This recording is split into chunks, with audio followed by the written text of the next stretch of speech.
Isang masarap na recipe na naman ang lulutuin natin ngayon. Tara, magluto tayo ng kinunot na isda or hinimay na isda. Napakasarap na ito.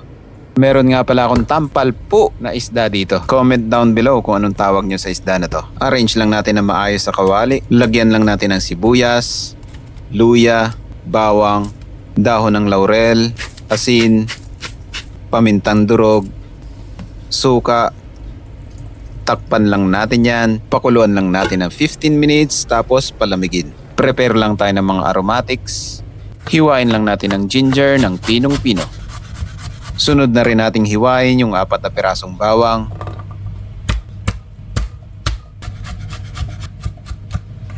Gagamit din tayo dito ng isang malaking sibuyas.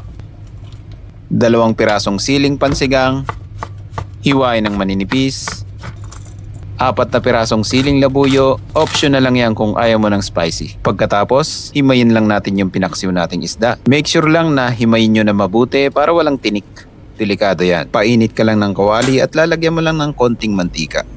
Igigisa mo lang ang luya, sibuyas, bawang, turmeric powder. Gisahin lang natin yan hanggang sa lumabas yung aroma. Bago natin ilalagay yung coconut milk, mas masarap kung gagamit ka ng fresh na gata. Timplahan lang natin ng paminta, konting seasoning granules, asin, siling pansigang, siling labuyo. Optional lang yan kung ayaw mo ng spicy. Lalagyan din natin ng konting suka. Haluin lang natin yan hanggang sa lumapot yung gata. Ilalagay na natin yung hinimay na isda. Mix lang natin yung konti at pakuluan lang natin hanggang sa medyo mag-reduce yung sabaw. Lagay na rin natin yung dahon ng malunggay.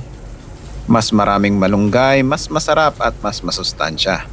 Mix lang natin yan at pakuluan lang natin ng mga 2 minuto at okay na yan. Tignan mo naman kung gaano kasarap yan. Malapot, saucy, spicy. Pwede kang gumamit ng kahit anong trip mong isda dito. Usually ang gamit dito ay pagi. Pakalakas na ito sa kanin kahit bahaw, siguradong taob. Pwedeng pang ulam, pwedeng pang pulutan. Kaya kung nagustuhan mo ang video na to, gawin mo na or itag mo na yung gagawa para sa'yo. Yun lang, maraming salamat. See you in my next cooking trip ko. Magsaing ka na rin ng madami.